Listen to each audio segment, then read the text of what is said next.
9 heures, l'architecte arrive enfin sur son exploitation en périphérie de Bamako. Particularité, ici, tout est cultivé sous serre. Dans le pays, il est le tout premier à avoir développé cette technique agricole il y a 5 ans.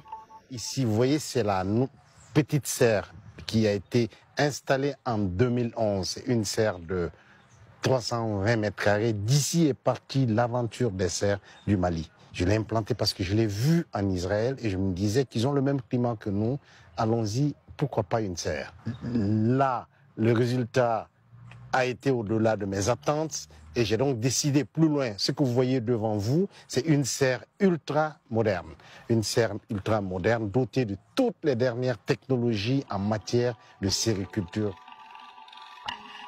Amadou Sidibé a investi au départ 300 millions de francs CFA.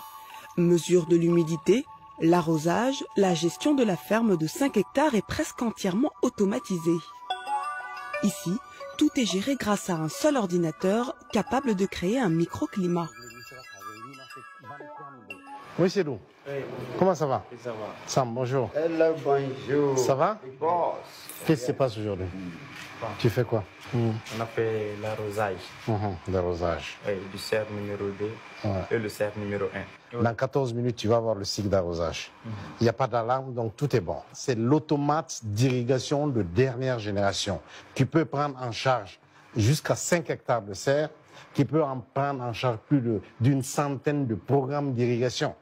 Donc c'est cet ordinateur qui va déterminer la quantité d'eau à envoyer à chaque plante, avec la quantité d'engrais nécessaires au développement de la plante à son stade.